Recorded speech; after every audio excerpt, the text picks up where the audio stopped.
Hello everyone! I hope you're ready for another adventure, because today, Wayne reads Treasury of Literature. Always remember that as we go through these amazing adventures and read these outstanding stories, all you have to do is press the CC button in your YouTube link in order to follow along with the words.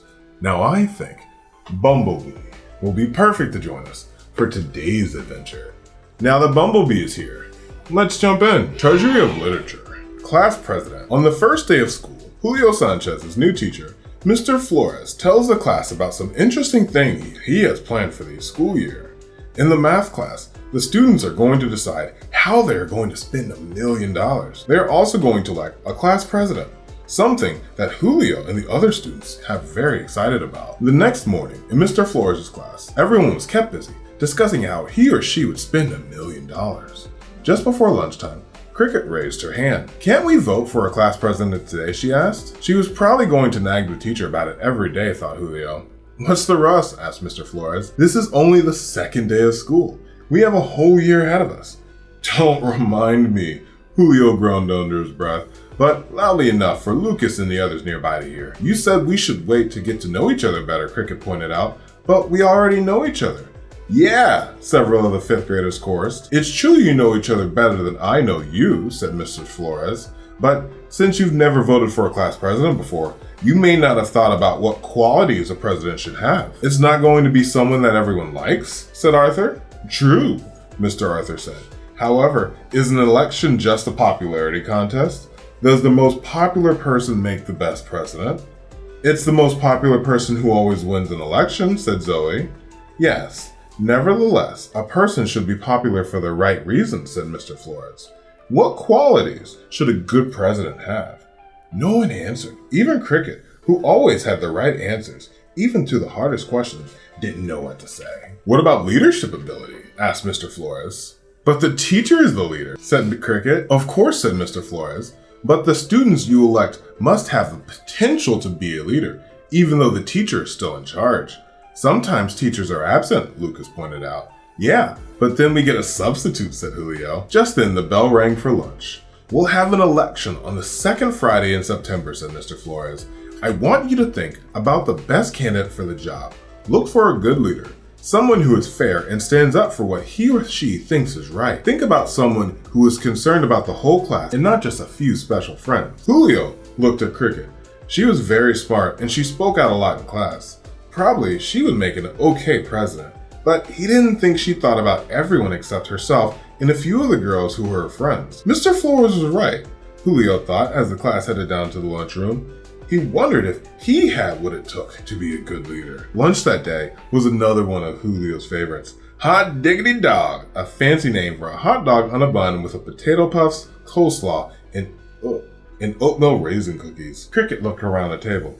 If you voted for me, she told everyone, you know you'll get a really smart president. Zoe's smart too, said Sarah Jane. I don't want to be president, said Joey. I'm voting for Cricket. Lucas is going to run for president, Julio announced. You are? Cricket asked him. I might, said Lucas. I'm going to be his campaign manager, said Julio. Then he'll never win, said Cricket. Aren't you finished yet? Lucas asked Julio. Let's go out and play soccer. We're not going to have the election yet. Julio licked his mustard off his finger and gathered up the lunch tray. I'm coming, he said. Soccer was a lot more important than the election. Outside, the boys quickly formed teams. Some days, the girls played soccer too, or sometimes they jumped rope together. Julio was the best player, and he was chosen the captain of one of the teams. Everyone wanted to be on Julio's team. At recess, Julio was the leader, but not in the classroom. Arthur Lewis stood watching. He didn't move very quickly, and he had never scored a goal in his life. He was surprised and grateful when Julio picked him for his team. Julio kicked the ball and immediately he scored a goal. Yeah, Julio, Zoe Mitchell called from the sidelines. Julio heard the noise behind him. He turned and saw Arthur Lewis had fallen down. The other kids kept on playing, running around him. Arthur slowly got up. Where are my glasses? Asked Arthur. Julio saw Arthur's glasses on the ground just as the soccer ball landed on top of them, breaking the glass frame in half. One of the lenses was cracked too. The soccer game stopped and everyone gathered up around Arthur to see what had happened. They're not looking good, said Julio, picking up the glasses and handing them to their owner. My new glasses! They cost a lot of money, and they're supposed to be unbreakable. Arthur's eyes filled with tears.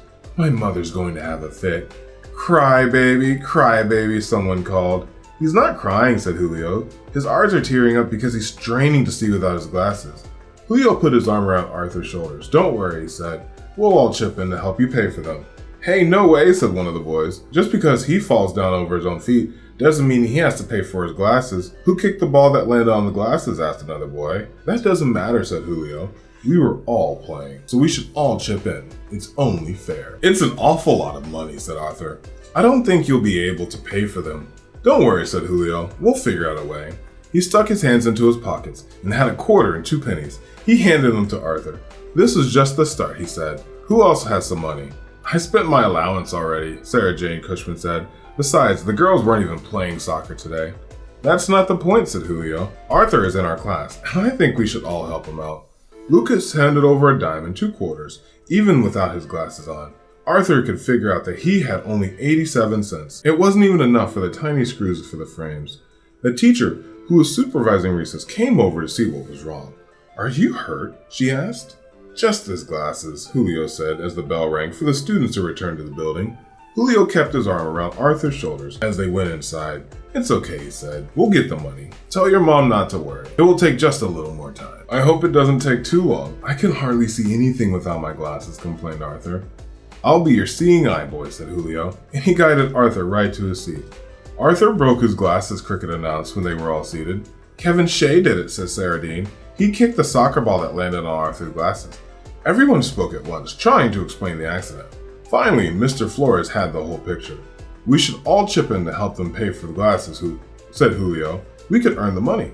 Mr. Flores looked at Julio. That's a great idea, he said.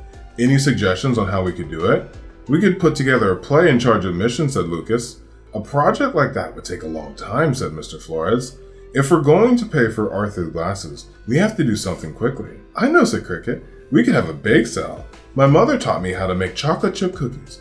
If everyone baked one thing, we could have a big sale. We could do it tomorrow. I can make cupcakes, said Sarah Jean. My mother makes great peanut butter cookies, said Lucas.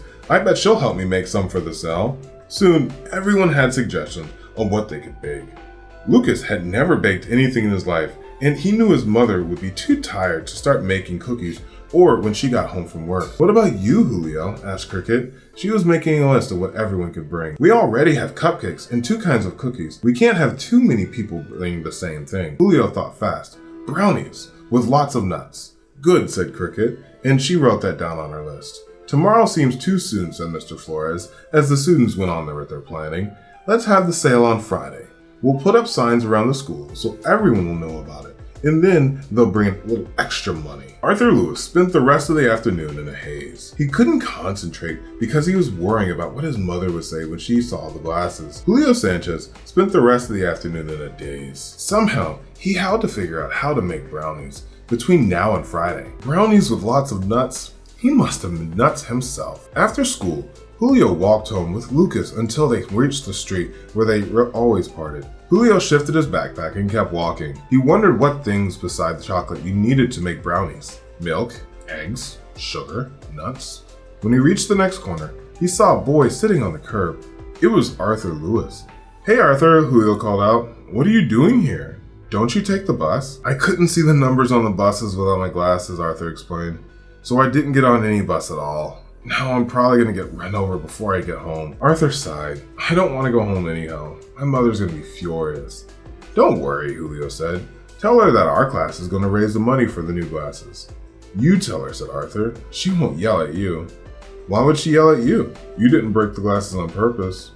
Oh, you don't know how mothers are. They always yell, said Arthur. Julio thought Arthur was exaggerating. His own mother hardly ever yelled. But when she told him he had to do his homework before he watched TV, he knew she meant business. Please come home with me, said Arthur. You said you'd be my seeing eye boy. All right, Julio agreed. In all the years they'd known each other, Arthur had never invited Julio to his house before. Let's get going. If you usually take the bus, it's going to be a long walk, said Julio. You're a great pal, said Arthur. The 2 boys set off. As they walked, Arthur told Julio about all the things he was going to buy with an imaginary $1 million. He thought of all the things that Julio hadn't, like a ticket to football games and a swimming pool in his backyard. I don't have a backyard, so I can't get a swimming pool, said Julio. Can I come swim in yours? Sure, said Arthur. You can come to a football game with me too. It sounded great until Julio remembered it was all pretend. He felt in his pockets and found a pack of gum. You want a piece? He asked Arthur. Arthur shook his head. My mom doesn't let me chew gum, he said. It's bad for your teeth. Julio felt around in his mouth for his tongue. His teeth felt okay, so he kept on chewing. You know what, said Julio, said Arthur. I think you'd be a good president for our class. Me? Said Julio, amazed. How did Arthur guess that he secretly wanted to be class president? That's crazy, he said. No, it's not, said Arthur. I'd vote for you. I bet a lot of kids would. You're always fair, and you're nice to everyone. You always pick me to be on your team, even though I'm rotten at sports. Julio thought about what Arthur had said. He wondered if anyone else would agree with Arthur, not including his mother, of course. She didn't count, of course, because she couldn't vote. When they reached Arthur's house, Miss Lewis was standing outside. Where were you? She called to her son. The bus went by half an hour ago. I was getting very worried. Mom, this is my friend Julio, Arthur began, but Mrs. Lewis interrupted. Arthur, where are your glasses? Were you in an accident? Arthur fell when we were playing soccer during recess, Julio explained. He didn't get hurt, but his glasses fell off and a soccer ball fell on top of them. I just bought those glasses a week ago, said Mrs. Lewis, and they're broken already. It was an accident, said Julio. Why were you playing soccer? Asked Miss Lewis. Can't you find some quiet activity after lunch? You could have gotten a stomachache or broken your leg. I never played soccer in my life. I don't see why you have to do some things like that either. Oh, Mom, said Arthur. All the boys play soccer. Miss Lewis, said Julio. Arthur didn't get a stomachache, and he didn't break his leg. Our class is going to have a bake sale to earn the money for a new pair of glasses. So you see, there's nothing to worry about. Mrs. Lewis looked at Julio. I don't think I heard your name, she said. I'm Julio Sanchez, and I've been in Arthur's class a long time. I've known him before he wore glasses. Well, hello, Julio, said Mrs. Lewis. It was nice of you to walk Arthur home. Come inside, and I'll give you boys a snack. Arthur's mom opened the door. There was a smell of something good cooking in the stove. Julio didn't recognize the smell, but he liked it. Wash your hands, Miss Lewis told the boys. Julio was about to say that his hands weren't dirty, but he thought better of it. He didn't want to upset Miss Lewis. Julio followed Arthur to the bathroom. It was all blue and white. Blue and white tiles, a blue basin, and even a blue toilet. The toilet paper was a blue and white pattern. The soap was blue. The towels were blue and white striped. It was a bathroom like a movie. He spit a piece of gum into the toilet and flushed it away. Back in the kitchen, Mrs. Lewis had poured 2 glasses of milk and set out a plate of cookies. 2 each, she said. I don't want you to spoil your suppers. Julio bit into one of the cookies, a soft oatmeal cookie with raisins in it. It was 100 times better than the one he had eaten at school. These are great, Julio told Miss Lewis. Maybe you could take some for the bake sale. When is the sale? Asked Miss Lewis. Friday, said Arthur. I can wear my old glasses until then. And no playing soccer, said Miss Lewis. Arthur nodded. When they finished their snack, Arthur led the way to his bedroom. He had a big room lined with shelves that were filled with games and toys. Arthur didn't really need $1 million, Julio thought. He had a lot of neat stuff already. Look at this, said Arthur, showing Julio an old kitchen clock. The hands of the clock said 1:15. Julio didn't have a watch, but he knew it had to be after 4. It's got the wrong time, said Julio. Look some more, said Arthur. The second hand is moving backwards, said Julio in amazement. Right, said Arthur. Isn't it neat? It got broken now, and it runs the wrong way. My mother was going to throw it out, but I asked her to let me keep it. Every other clock in the world goes the different direction than mine. Yours run counterclockwise, said Julio. Right, said Arthur. Sometimes I like things that are different. Julio looked at Arthur's bedroom. The bedspread matched the curtains. There was a carpet on the floor and many toys, but Arthur's favorite things were the broken clock. Julio's grandmother always said that it took all kinds of people to make up the world. She said it in Spanish, but it was true in English too. Julio stayed at Arthur's until the counterclockwise clock said it was 1:45. Then he walked home slowly. Arthur was sure was a funny kid. That's probably why he thought Julio should run for president. Oh wow, that was a really fun adventure with Julio and his friends. What did you think, Bumblebee? That's right. I also think that Julio should run for president. We'll see you on the next adventure, okay? And we'll see you on the next adventure here with Wayne Reads. Thank you for joining us, and we can't wait to see you again. Bye-bye!